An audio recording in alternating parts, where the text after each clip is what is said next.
Kita lanjut ke kasus berikutnya.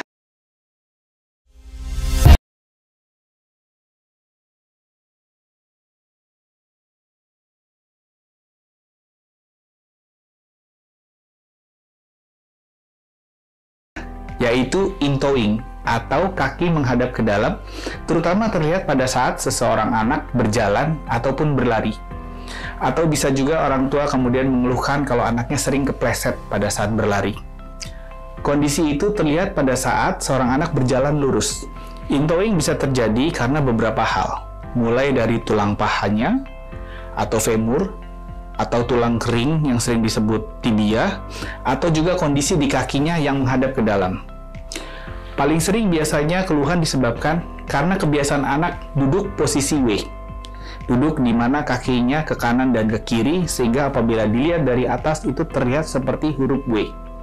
Kondisi ini menyebabkan puntiran berlebih pada tulang paha, yang kemudian terlihat kakinya menghadap ke dalam pada saat dia berjalan. Hal yang bisa dilakukan oleh orang tua pertama adalah melihat apakah anaknya memang mempunyai kebiasaan duduk posisi W. Apabila itu memang terjadi, sebaiknya mulai dibiasakan untuk diubah. Hal yang paling simpel misalnya kakinya kemudian disuruh ke depan atau juga bersila. Kondisi in-toeing ini harus bisa selesai sebelum anak mencapai usia 8 tahun. Karena apabila setelah 8 tahun, anak itu tidak bisa memperbaiki kondisinya secara natural, dan terkadang dibutuhkan tindakan pembedahan untuk memperbaiki posisi kakinya. 80-90% anak biasanya bisa sembuh dengan sendirinya tanpa intervensi apa-apa, dengan hanya mengubah kebiasaan-kebiasaan yang terjadi. Hal yang perlu dilakukan oleh orang tua pertama adalah datang ke dokter ortopedi untuk melihat apakah kondisi tersebut bisa sembuh sendiri. Dan apabila memang disebabkan oleh kebiasaan-kebiasaan yang kurang baik, kebiasaan tersebut bisa diubah. Namun, bila kemudian tidak bisa diubah secara spontan, maka kemungkinan besar anak tersebut membutuhkan prosedur operasi untuk memperbaiki posisi kakinya. Karena apabila ini terus terjadi sampai dia dewasa, maka dia akan mengalami gangguan dalam berjalan maupun berlari.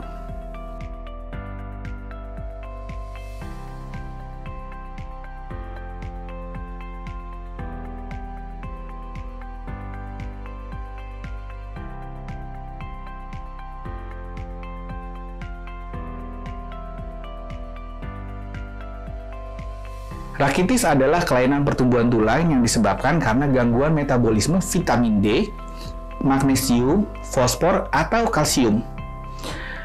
Kondisi ini menyebabkan tulang menjadi rapuh dan lunak, sehingga mudah patah.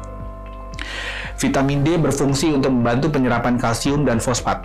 Tanpa kedua mineral tersebut, maka tulang sangat-sangat rapuh.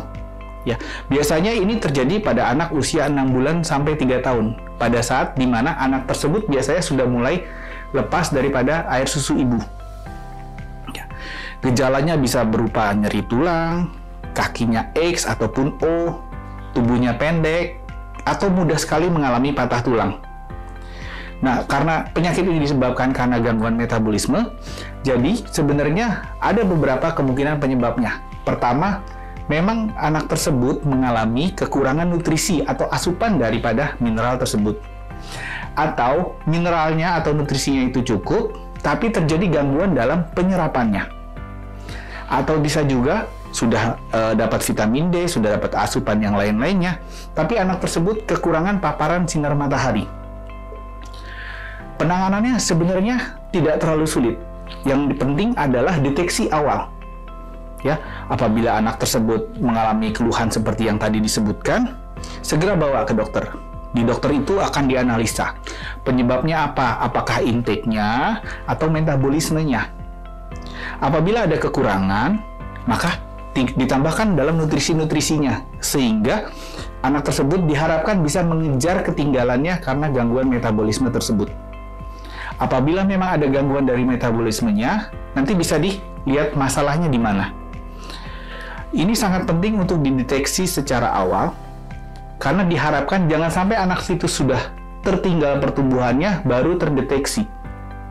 Karena kalau bisa dideteksi secara awal, maka anak itu bisa mengejar ketinggalannya tersebut sehingga tidak terlalu banyak terganggu dalam pertumbuhan secara keseluruhan.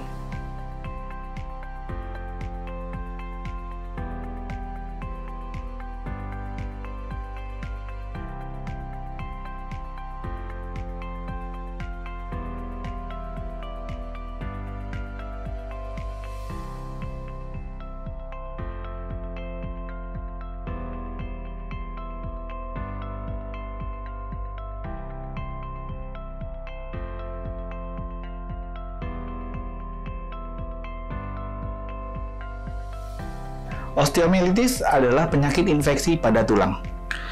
Penyakit infeksi tersebut bisa menyebar ke tulang melalui berbagai macam cara, bisa melalui darah ataupun penyebaran dari jaringan sekitarnya. Hal ini sangat sering terjadi pada anak-anak dan bisa memberikan efek jangka panjang, karena pada anak mempunyai daerah pertumbuhan yang apabila terkena infeksi bisa terganggu. Pada osteomielitis, gejala yang paling sering adalah demam, kemerahan di sekitar daerah yang terkena, nyeri, dan fatigue atau kelelahan. Penting sekali dilakukan penanganan yang tepat dan cepat pada osteomielitis, karena apabila sudah terkena daerah yang terganggu, maka tulang tersebut bisa mengalami kerusakan daerah pertumbuhan. Kerusakan daerah pertumbuhan ini bisa menyebabkan tulang tersebut jadi lebih pendek dari sebelahnya, bisa juga terjadi tulang yang bengkok, atau kemudian tulang tersebut patah dan tidak bisa sembuh-sembuh. Sangat penting untuk melaksanakan penanganan osteomielitis secepat mungkin. Penanganan osteomielitis membutuhkan deteksi yang dini. Terkadang dibutuhkan pemeriksaan darah, ronsen, atau sampai pemeriksaan MRI. Setelah diagnosis ditegakkan, kemudian diberikan antibiotik.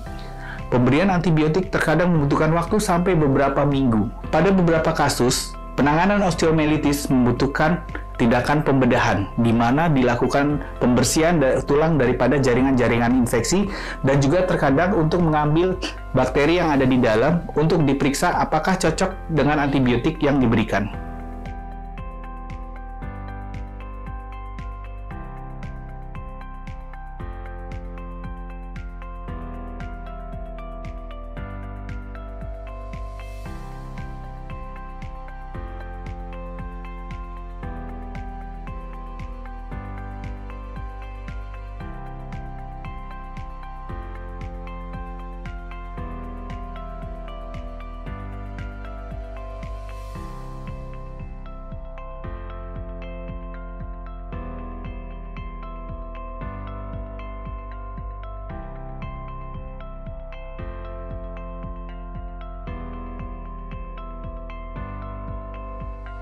Nantikan video-video kami berikutnya.